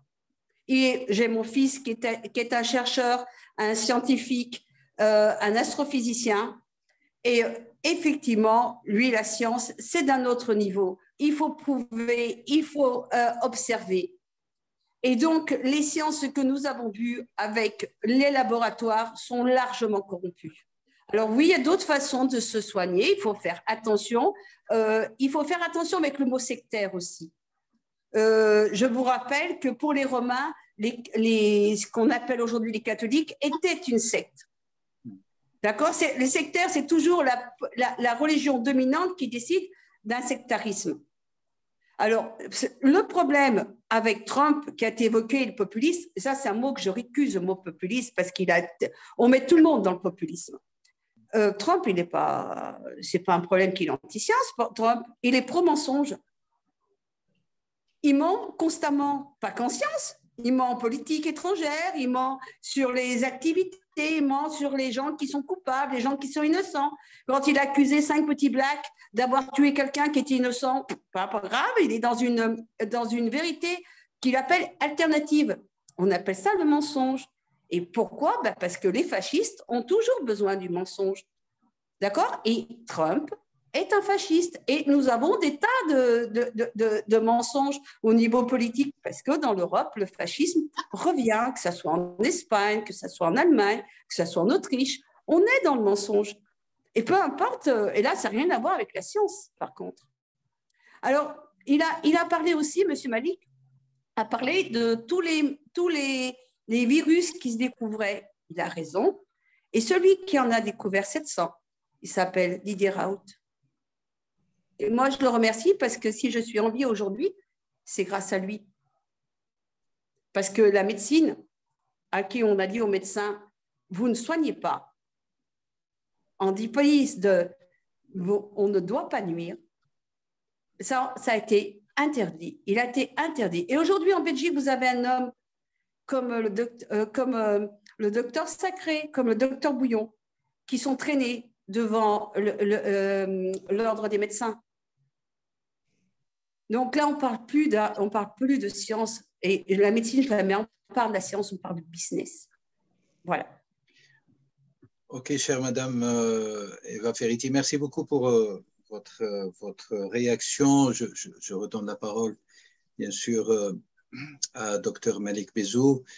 Peut-être réaction générale par rapport aux remarques et aux questions autour de votre intervention, autour des sujets qui viennent d'être évoqués. Écoutez, la dame qui vient de parler, dont j'ai oublié le nom, a dit pas mal de choses, donc c'est difficile de répondre de façon globale. Elle a quelque chose que j'ai, comment dirais-je, que j'ai capté, en tout cas qui a retenu mon attention, c'est parce qu'elle dit, elle a dit que il n'y a pas des sciences, il n'y a pas une science, il y a des sciences. Oui, moi quand je parle de la science, je parle de la science en général, et puis ensuite elle se divise en sciences du vivant, sciences de l'inerte, comme la chimie ou la physique, et puis les sciences du vivant, les sciences de la terre. Enfin, la science procède il y a quand même un tronc commun qui est l'observation, le constat. On observe une réalité sur le terrain, un phénomène, on l'observe. Ensuite, on développe une théorie pour essayer de l'expliquer. Et puis, ensuite, on va confronter cette théorie sur le champ de l'expérimental. Et en fonction des résultats, ça valide ou ça ne valide pas. Voilà pour les grands principes de la science. Et c'est vrai pour toutes les grandes branches de la science. Maintenant, son propos avait une portée qui sort peut-être un petit peu du sujet, puisqu'il avait comme une connotation politique. C'est difficile de répondre. J'ai compris qu'elle avait des réserves. Elle a expliqué qu'il faut être précautionneux avec le terme secte. Je suis d'accord. C'est pas. Il faut être précautionneux. Mais lorsque je parle de secte, j'utilise ce terme sciemment lorsque, évidemment, vous avez des individus qui vous disent ne vous soignez plus. Arrêtez votre traitement, votre chimiothérapie, arrêtez de vous injecter de l'insuline, suivez les méthodes du Reiki ou de la mésothérapie ou de la médecine quantique ou de la ou le crudivorisme parce que les médecins vous mentent, etc., etc. Là, on est dans une dérive sectaire extrêmement dangereuse. Extrêmement dangereuse. On peut avoir des avis divergents, mais lorsque vous avez des individus qui discréditent la science en disant que les médecins vous mentent, tous ces gens-là, avec les pharmaciens, sont des escrocs, des manipulateurs, des mentors, etc. Et la vérité est de l'autre côté. C'est effarant. Comment ne pas appeler secte ces individus ou ces groupes-là? C'est évidemment des sectes qu'il faut dénoncer et combattre parce qu'ils sont extrêmement dangereux. Extrêmement dangereux. Et donc là, quand notre ami nous disait qu'il faut faire attention avec l'emploi du mot secte, je suis très précautionneux. Une personne qui ne partage pas mon point de vue, je ne vais pas dire qu'elle est sectaire, elle ne partage pas mon point de vue, et on s'arrête là. Moi, je parle d'organisations qui mettent en danger la vie des gens, qui en brigade, qui conditionnent, qui diffusent des fausses informations. Les gens qui sont adeptes de la croyance que la Terre est plate, ça pose question tout de même. Ça pose question. On est quand même dans quelque chose qui est de l'ordre d'une dérive sectaire parce que les gens perdent leur libre arbitre, ils se laissent influencer, ils se laissent guider comme ça, tels des enfants, crédules et naïfs. Ils sont à la merci du premier gourou. Là, on a affaire à des mouvements sectaires. Je ne sais pas quel terme il faut utiliser, mais là, clairement, oui, ce sont des sectes. Donc, avec notre amie, j'aurais voulu savoir qu'est-ce qu'elle entend par secte. Est-ce que pour elle, les gens adeptes du crudivorisme, du Reiki miraculeux, alors le Reiki, c'est un japonais, c'est Miko Usui, pardon pour la prononciation, qui est mort en 1926 et qui explique qu'il a eu une révélation mystique et que grâce à cette révélation mystique, lui a donné les clés de la guérison. Et pour cela, il suffit d'appliquer les mains sur le cœur et on rétablit selon lui, la force vitale qui est garante de la bonne santé. Alors, le Reiki, poser les mains en pensant que ça peut guérir, ça pose question, parce que sur le plan scientifique et méthodologique, on sait bien que c'est faux. Ça a été validé nulle part. On peut le croire, et dans ce cas, ça relève de la croyance, de la religion. Très bien. Mais dans les dérives de ces méthodes-là, le Reiki, les adeptes du Reiki, les adeptes dangereux, c'est ceux qui en plus remettent en cause la médecine et disent n'allez pas voir les médecins, écoutez-nous, nous avons les clés pour vous guérir de vos troubles. Nous allons rétablir chez vous la force vitale. Vous l'avez perdue à cause des médicaments, à cause des pharmaciens, des médecins. Ça, c'est une dérive sectaire extrêmement dangereuse qu'il faut dénoncer et combattre. Merci infiniment, cher Maïki. Alors, il y a d'autres remarques, peut-être, je vais vous lire très rapidement. Alors, je vois déjà la réponse, l'histoire à titre d'exemple, nous dit Madame Ferretti, est une science, et pourtant, il ne se base pas sur l'observation. C'est vrai que c'est un fait aussi avéré, mais vous venez de le prononcer, Malik, c'est que où se situe la science? C'est une question qui s'impose à mon avis. Où se situe la science par rapport à la spiritualité? Enfin, l'être humain n'est pas qu'un corps. pas qu'une physiologie concrète et qui est censée totalement être soumise à un rapport matériel, scientifiquement matériel. Si l'esprit, il y a l'âme, et peut-être que ces approches alternatives, alors pour tout vous dire, je ne suis pas adepte, mais je dis quand même qu'il y a réflexion à faire et que peut-être parmi ces thérapies, il y a des choses aussi qui relèvent du degré existentiel de l'âme, de la spiritualité profonde de la nature de l'homme, etc., etc. Et à entendre ce discours de manière générale, à ce que c'est la science qui doit régler ces questions par son progrès, les découvertes, etc., et par l'intelligence indéniable de l'être humain, on évacuerait de manière définitive l'esprit, alors que c'est l'esprit qui donne la vie. Oui, alors je n'ai pas tout à fait dit ça. Enfin, j'en profite de ce que vous aviez dit pour construire cette idée, et c'est une problématique qui est posée aussi. Moi, je ne remets pas en cause les gens qui sont adeptes du crudivorisme, de la mésothérapie, etc. Il y a, comment dirais-je, il y a des thérapeutes qui effectivement ne sont pas docteurs en médecine et qui sont honnêtes. Je ne jette pas l'opprobre sur l'ensemble de ces activités thérapeutiques alternatives. Ce n'est pas du tout mon propos. Ça peut faire des gens ils trouvent leur compte, des gens s'apaisent, des gens ils trouvent un intérêt dans ces approches-là alternatives. Et là, moi, j'ai aucun souci avec ça. Moi, là où je mets en garde, c'est les dérives sectaires, c'est-à-dire de gens qui utilisent ces thérapies alternatives en montrant du doigt, en jetant l'opprobre sur la science médicale, en disant arrêtez vos traitements, vos chimiothérapies, arrêtez de vous injecter de l'insuline, arrêtez de prendre des médicaments, c'est ce qui vous tue. Là est la dérive. Là, il faut vraiment dénoncer et c'est très inquiétant.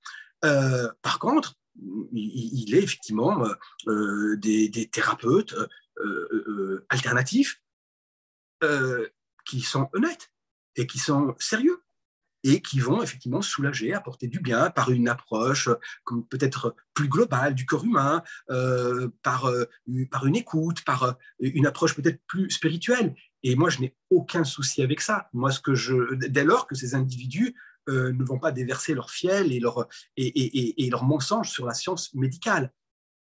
Elle est là, la limite. Elle est juste là. C'est, je dirais, le respect des activités des uns et des autres. Lorsque il y a dérive, lorsque des individus disent « moi, je vais vous guérir parce que les médecins sont des charlatans, parce que la médecine n'a aucun pouvoir et que les médicaments aggravent votre situation ». J'ai même lu j'ai écouté des vidéos de gens suivis par des milliers, des dizaines, voire même des centaines de milliers de personnes, je ne vais pas citer de nom, d'un véritable charlatan qui lui explique, adepte du crudivorisme, qu'à l'âge de 33 ans, tel le Christ, il a eu une révélation et depuis, il a compris qu'il fallait se nourrir uniquement d'aliments crus. Et il est parti dans une croisade terrible contre la science médicale classique et conventionnelle. Là, elle est là, la dérive. Lorsqu'on prétend avoir la vérité sur les questions sanitaires et que la médecine conventionnelle, on la rejette, on la bannit en disant que c'est il faut absolument pas, comment dirais-je, aller voir ces escrocs que sont les médecins, les pharmaciens. Là, oui, on est dans une dérive absolument sectaire, inquiétante et dangereuse. Mais une fois encore, mon propos ne vise en aucun cas les thérapeutes alternatifs sérieux, honnêtes et qui rendent service à bien des personnes qui, effectivement, ils trouvent leur compte dans ces médecines, en tout cas dans ces thérapies plus douces, peut-être plus globalisantes, où on prend en compte aussi la dimension spirituelle. Je n'ai aucune difficulté avec ça. Absolument. Alors, je partage votre avis. Il y a aussi, Malik, cette problématique où certains, permettez l'expression, scientistes, qui poussent le bouchon très très loin et qui tombent dans une forme de sectarisme, d'extrémisme. Il faudrait dénoncer aussi et combattre sur le même plan que tous les autres extrémismes et qui font que la science est devenue aujourd'hui une religion, une véritable religion. On pourrait prendre l'exemple pour la politique, il y a des politistes, etc., etc. Mais comment faire justement dans la sphère scientifique, des scientifiques, et notamment dans votre discipline de recherche et d'expertise, à savoir la physique, comment éviter ces extrémismes chez les chercheurs? C'est une question très importante parce que moi, je poste régulièrement, comment dirais-je, sur Facebook des éléments d'information sur l'univers, sur la mécanique quantique, sur le Big Bang, etc. Et je finis très souvent par cette phrase-là, en insistant sur la magie de l'univers, sur les mystères de l'univers. Et j'explique clairement que méditer, réfléchir sur l'univers est une voie vers la spiritualité. La physique, je le dis d'ailleurs, que la physique, c'est un chemin vers la spiritualité.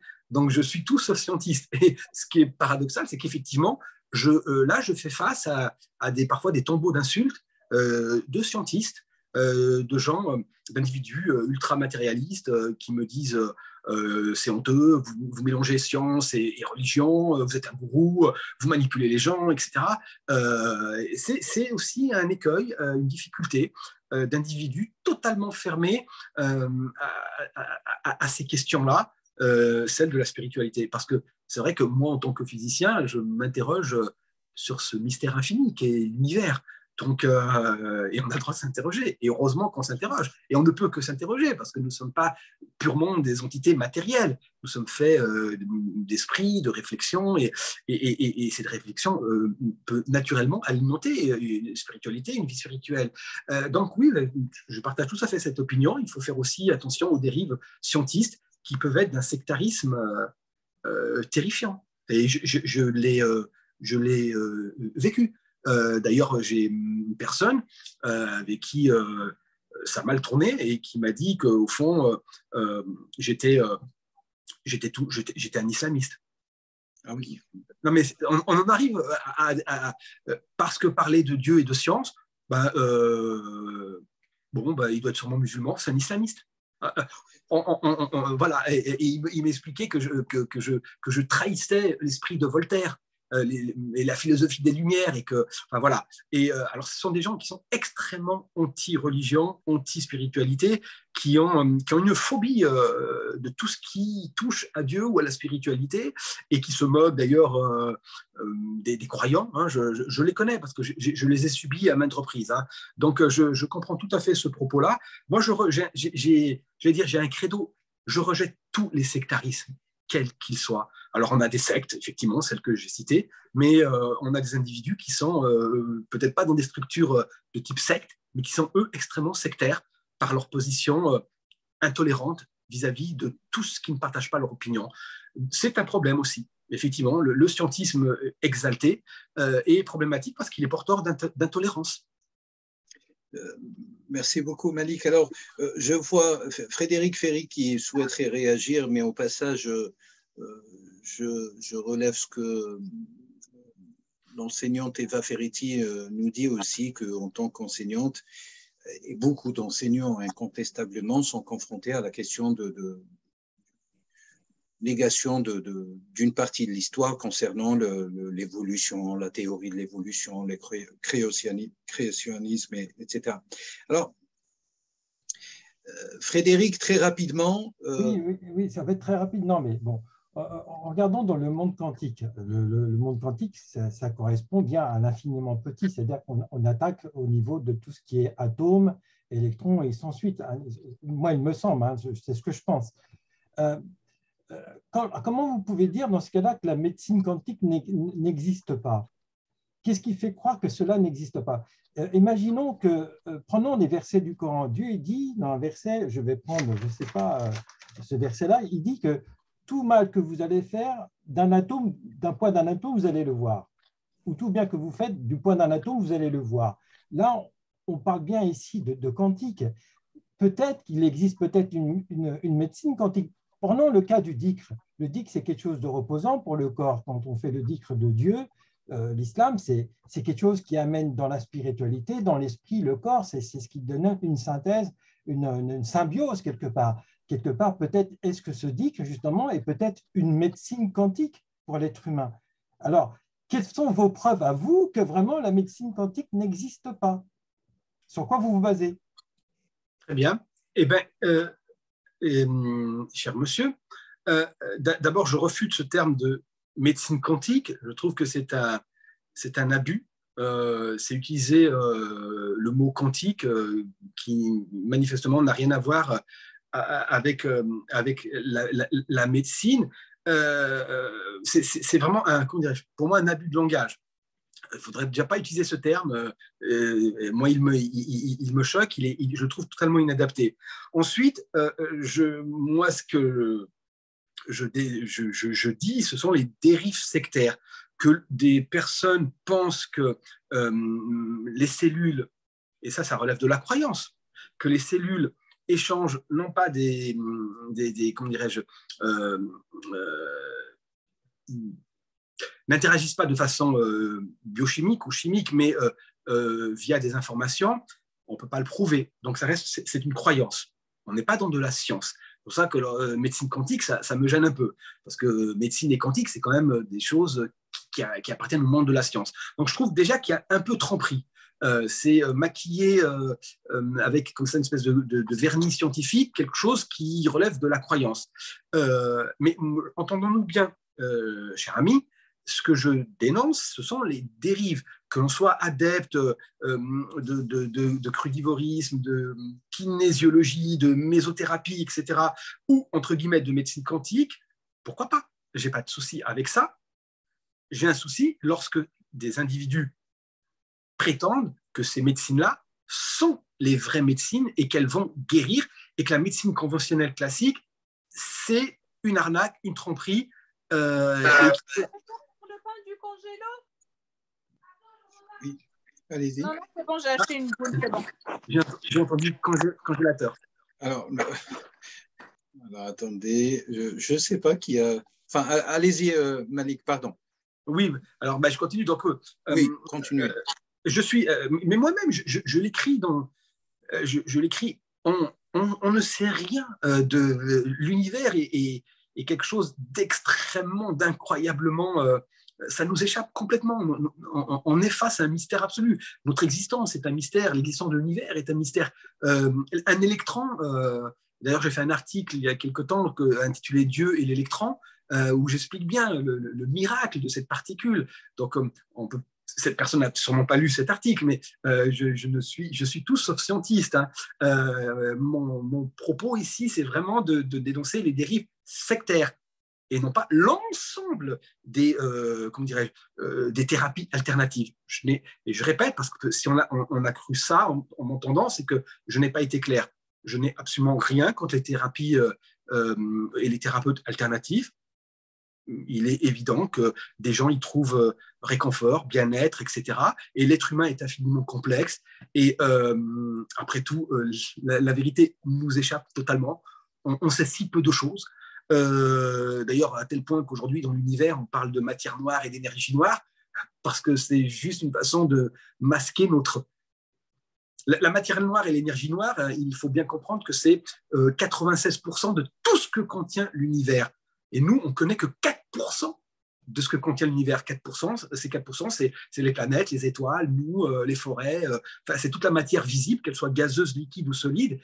Donc, tout ce que l'on voit dans l'univers, les étoiles, les planètes, Saturne, etc., les galaxies, des centaines de milliards d'étoiles, toute cette matière, quel que soit son état, liquide, gazeux ou solide, constitue seulement 4%, un peu plus de 4% de l'univers. 96% de l'univers nous échappe complètement. On ne sait pas ce que c'est. On parle de matière noire ou d'énergie noire. Donc, je suis le premier à dire qu'on est face à quelque chose de totalement mystérieux. Et donc, je ne rejette en rien l'idée que cette dimension spirituelle, elle m'alimente d'ailleurs. J'émets des réserves sur les dérives. C'est ce dont je parle, parce que le but de notre conférence, c'est bien de parler, d'expliquer le rejet de la science, voire les comportements anti-science. C'est ce dont nous parlons, c'est ce dont nous essayons d'expliquer les tenants aboutissants, et mais en aucun cas de jeter l'opprobre sur l'ensemble des individus qui vont voir des thérapeutes alternatifs ou des thérapies alternatives. Voilà. Voilà. Et peut-être Eva, un dernier mot très rapidement, s'il vous plaît. Alors, activez votre micro. Voilà, ça tombe très bien ce que vient de dire Malik. Je vais pouvoir rebondir sur un autre sens. Quand il a parlé donc de matière dans l'univers, ben, dans le cerveau, il y a la matière blanche et la matière grise. Et le cerveau, on ne connaît rien. On ne connaît absolument rien du fonctionnement du cerveau. Les neurosciences en sont qu'à leur prémisse. Et on ne sait pas du tout comment ça fonctionne. On sait qu'on peut se rendre malade. On sait que le cancer, c'est une erreur dans la reprogrammation de notre ADN.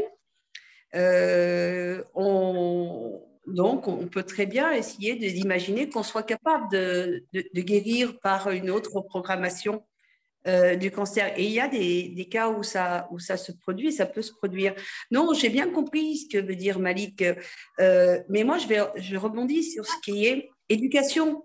Quand il parle de la physique quantique, elle est inaccessible à la majorité des personnes. Les théories de la thermodynamique sont incompréhensibles. Moi, je suis historienne de formation. Je vous ai dit que j'étais universitaire. Elles me sont très difficilement compréhensibles. L'histoire du temps, qu'il y aurait un truc parallèle, ainsi de suite, sont incompréhensibles sans un bagage scientifique soutenu. Or, la population ne l'a pas. Et qu'on a un problème avec l'éducation. Vous voyez bien en France tous les problèmes qu'il y a avec trouver des professeurs formés pour nos jeunes. Et donc ça, comme on dit ici ou en Belgique, c'est une proie pour le chat. Effectivement que c'est facile de gober tous ces gens, de leur faire croire que la Terre est plate, de leur faire croire des bêtises ou même des choses fausses, parce qu'on a le droit de dire qu'il y a des choses qui sont fausses.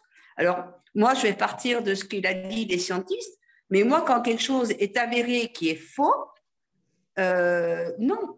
Quand on me dit tu es malade parce que tu as commis quelque chose contre Dieu, c'est non.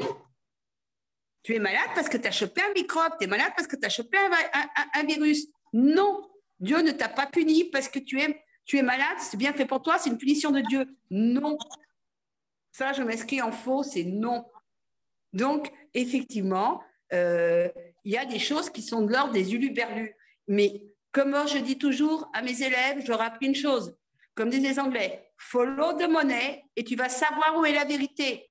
Tous ces charlatans, ils ne sont pas gratuits, ils sont là pour de l'argent et c'est facile de les démonter. Ces gens-là, ils ont un intérêt financier. Ils font ça pour avoir des adeptes, pour qu'ils leur donnent de l'argent. Là, on connaît tout le principe des sectes, que ce soit les sectes scientologiques, les témoins de Jéhovah et autre chose comme ça. Voilà. Donc, le rejet de la science vient parce qu'on a une population où l'éducation régresse. Et quand on voit aux États-Unis ceux qui sont capables de sortir, il y a des États aux États-Unis où la théorie de l'évolution n'est plus enseignée. On enseigne le créationnisme de la Bible, la genèse de la Bible. Comment voulez-vous faire des astrophysiciens? Je vais vous laisser. Je vous laisse une bonne continuation pour votre conférence. On m'y a invité. Je vous remercie tous de m'avoir écouté. Et moi, je vous ai écouté avec beaucoup de plaisir. Merci beaucoup, Madame Eva Ferriti. Merci pour vos deux interventions et votre réaction. Alors, l'éducation qui vient d'être évoquée est un outil indéniable, mais c'est un outil qui est entre les mains des institutions publiques, sous la régence des gouvernements. L'éducation est responsable, cher Malik, aussi de cette défiance vis-à-vis, pour revenir à notre sujet, et peut-être amorcer la conclusion de cette conférence vis-à-vis de la science.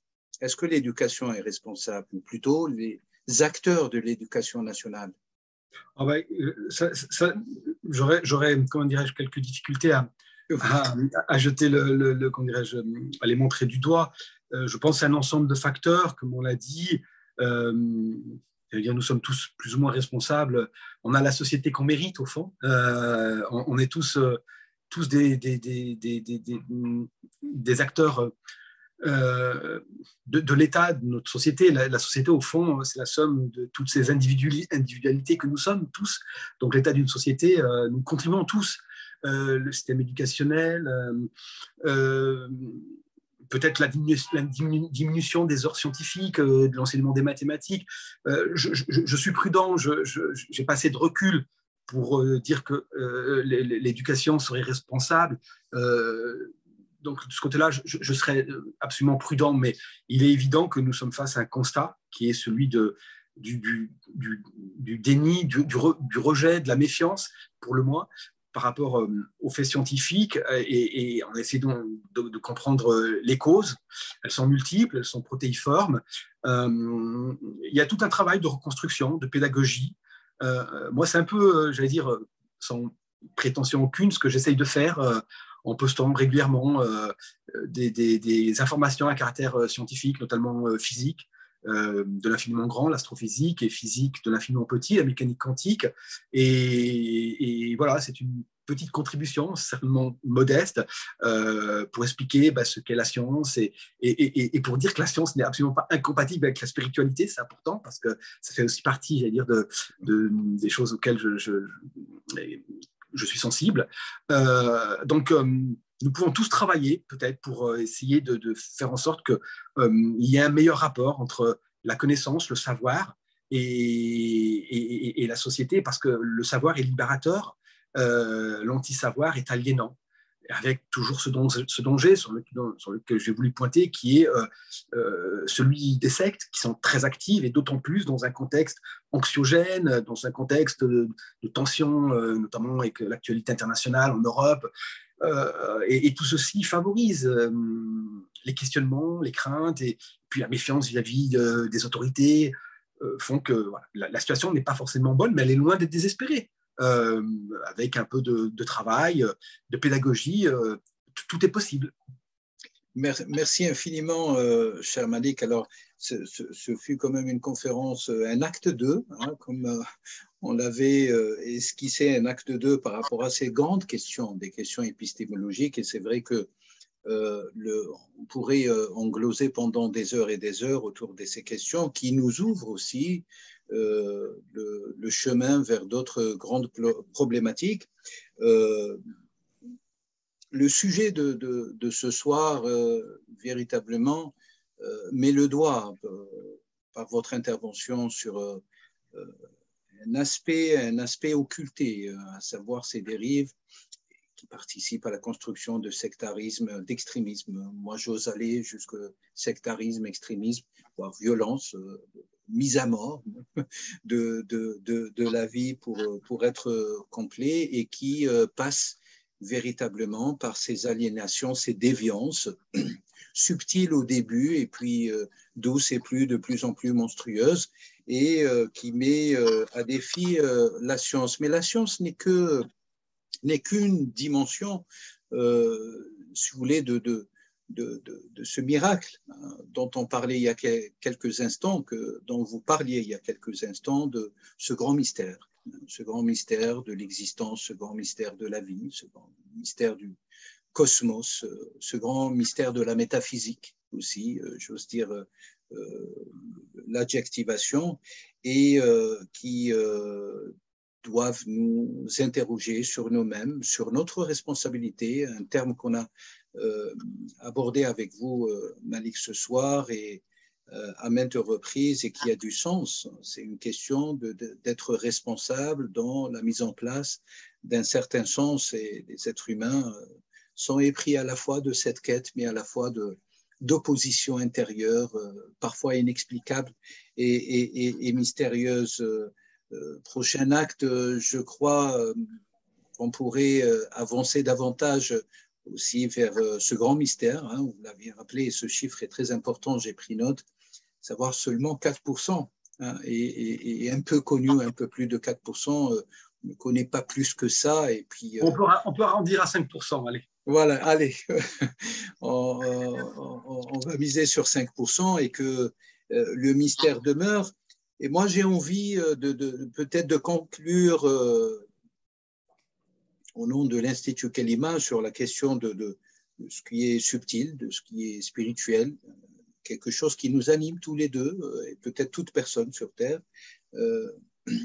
savoir la question de la foi avec la science, sujet que j'ai traité autrement avec d'autres, peut-être Malik, notre prochain acte serait la science et la foi, et comment concilier les temps dans des temps où il y a une défiance vis-à-vis de tout, hein, même vis-à-vis les religions et même vis-à-vis les grands élus, les grands envoyés, pour utiliser une terminologie religieuse, les grands envoyés, les grands messagers de Dieu. D'ailleurs, il y avait des commentaires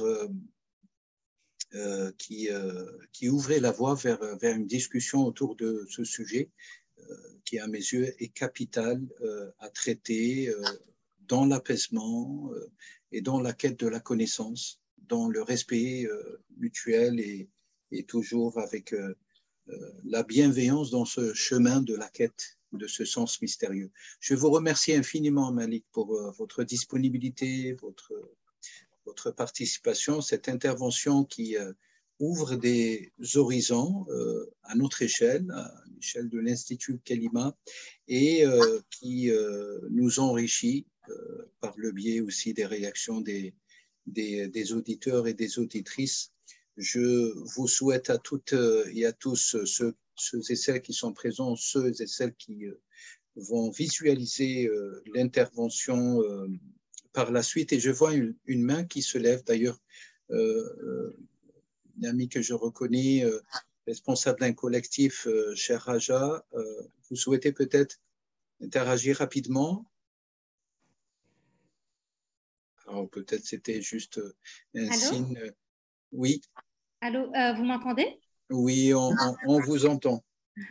Salam alaikum. Et Alaykoum salam. déjà, merci beaucoup pour cette conférence et toutes ces connaissances. C'est vraiment une chouette conférence. Voilà. Alors, Merci à vous. merci à vous de m'avoir invité. Alors, je sais que c'est la fin de la conférence. Et alors, je voudrais simplement savoir, à l'ère, dans une époque où on doute de tout, autant de la religion que de la science, que de la médecine, que de tout en fait. C'est l'ère de la désinformation et de la confusion, alors qu'on n'a jamais été aussi connecté en fait et aussi proche de toutes les connaissances en même temps. Comment faire aujourd'hui pour retrouver confiance? En fait, si on devait clôturer cette conférence, juste comment faire pour juste retrouver confiance, pour y voir un peu plus clair? Alors peut-être, avant de conclure, je répondrai pour ma part, mais peut-être Malik, vous souhaitez réagir rapidement, donner quelques éléments par rapport à cette question de fin de conférence. Il y a quelque chose qui me vient tout de suite à l'esprit, et comme notre ami est peut-être d'origine arabe, si j'ai bien compris, donc j'aurais une réponse presque immédiate, c'est Iqra, lis, lis, puisque c'est une injonction quasi religieuse, puisque le premier verset révélé est une injonction à lire. Donc, en fait, lire la littérature scientifique, ne pas hésiter à aller sur les sites extrêmement intéressants et riches d'informations, ceux du CNRS, de l'INSERM, sont de très grandes institutions scientifiques qui ont produit beaucoup de prix Nobel. Donc, ne pas hésiter à aller. Je sais, parce que pour avoir posé la question à une cinquantaine de personnes, 50 personnes interrogées, ce n'est pas un sondage représentatif, hein, mais aucune m'a répondu à la question est-ce que vous allez sur les sites scientifiques? Toutes les personnes m'ont dit non. Donc, lire des ouvrages de pédagogie sur la science, aller sur les sites scientifiques, c'est beaucoup plus intéressant que d'aller sur Internet et écouter des gens qui souvent n'ont aucune habilitation scientifique pour parler de tel ou tel sujet. Voilà, se réapproprier la science par la pédagogie, comprendre ce qu'est la science et voir qu'elle a quand même rendu des services à l'humanité. Merci infiniment. Alors, pour ma part, je compléterai, vous avez totalement raison, cher Malik, réponse quand même qui n'est pas à peu près authentique et complète, qui est complètement attestée. C'est vrai que c'est le premier vocable révélé à Muhammad alayhi salatu wassalam, Iqra, et qui signifie au-delà de la lecture, si vous voulez, conseillé et obligatoire quelque part, parce que c'est un verbe qui est conjugué à l'impératif et qui exige, qui incombe une impérative démarche pour toute l'humanité. Hein. Il n'y a pas de spécification de celle ou de celui qui est obligé d'exécuter ce Iqra. Au-delà, dans la langue arabe, il permettrait peut-être juste de préciser quelques subtiles notion de connaissance. Iqra, ça signifie, dans sa littéralité profonde et historique aussi, c'est de réunir tous les éléments qui sont épars. Et ça, c'est très important. Hein. C'est de réunir les connaissances. Hein. L'exemple de Malik, d'aller sur telle et telle littérature scientifique, de tel institut et telle institution, etc., les fondamentales, mais en réalité, c'est d'aller réunir tous les éléments de la connaissance pour pouvoir lever le voile petit à petit. C'est un cheminement, la spiritualité, et pour pouvoir atteindre cette station de la confiance dont notre cher Raja a parlé à l'instant, comment arriver à établir cette confiance. La confiance est dans notre nature profonde, hein, incontestablement. Regardez, quand vous rencontrez n'importe quelle personne, soit vous allez vous sentir, vous allez avoir un bon sentiment, soit un mauvais sentiment, et donc l'instinct réagit par rapport à la méfiance et la confiance, et souvent, on fait confiance et c'est après par l'expérience qu'on réfute, qu'on abroge, qu'on prend nos distances ou qu'on s'approche davantage. Ce mot incombe tout un cheminement, tout un processus de mise en pratique et d'effort pour l'être humain sur le plan ontologique, sur le plan présentiel, sur Terre, avec nos semblables, avec nous-mêmes, pour pouvoir un jour, un moment, que Dieu décide, hein, qui ne dépend pas de nous immédiatement, mais qui en dépend de manière, si vous me permettez l'expression partielle, qu'à un certain moment, le voile sur ce mystère se lève et que la confiance, la certitude, la lumière, l'ancrage, l'enracinement nous place dans ce qu'on appelle de manière générale la sagesse. Nous l'espérons du fin fond de nos cœurs, tous ensemble, moi-même, Malik, et j'espère aussi tous les auditeurs et les auditrices. Alors peut-être, je vois Raja qui soulève encore la main, qui souhaite prolonger Malik. On va vous retenir toute la soirée. Raja, cher Raja. Oui, excusez-moi, je sais que voilà, que le Maghreb va sonner. Oui. Mais en fait, donc si je comprends bien, donc merci aussi d'avoir complété la réponse à vous, Médiane, merci beaucoup. En fait, voilà, donc lire, oui, lire, d'accord, mais moi, je lis, mais lire quoi? C'est ça, parce qu'il y a tout le monde qui écrit maintenant, autant les revues officielles que les naturopathes, de très bons naturopathes d'ailleurs parfois, que des personnes avec, qui ont des philosophies alternatives, que des personnes de toutes les religions. Lire quoi? Donc, c'est une vraie question. Hein. C'est pas du tout une invitation au débat ou quoi. C'est vraiment un conseil. Je vous demande juste un conseil. Donc, donc pour Alors, je crois que 2 éléments de réponse ont été donnés, cher Raja. L'institution de l'INSERM qui est très sérieuse, et je crois, cher Malik, vous avez cité… les revues scientifiques. Non, une deuxième institution dans la production scientifique. L'INSERM. L'INSERM, voilà. L'INSERM, le CNRS. D'accord. Voilà, et puis après, effectivement, il y a des revues scientifiques de très bonne qualité, de vulgarisation, pour la science, qui est une excellente revue, Science et Avenir. C'est des revues très accessibles, et puis ça vous dit l'état des connaissances, les derniers développements, les dernières découvertes en biologie, en physique, en mathématiques, dans le domaine des vaccins, le coronavirus, où on en est. Et c'est sérieux, clair et pédagogique. Voilà, il y a moyen de s'informer sur l'objet science de façon, non compliquée. D'accord, je vous remercie, mais d'accord, donc c'est les revues classiques et ce qu'on connaît déjà. Très bien, ok, ça va. Merci beaucoup. Merci, merci à vous tous et toutes. Merci, cher Malik. Je vous souhaite tous et toutes une excellente soirée. Je vous donne rendez-vous prochainement pour un acte 3 avec Dr Malik. On verra, ça sera certainement la foi et l'esquisse de la science ou peut-être d'autres subtilités autour de ces sujets. Excellente soirée à tous et à toutes et à très bientôt. Merci infiniment. À bientôt. Au revoir. Au revoir.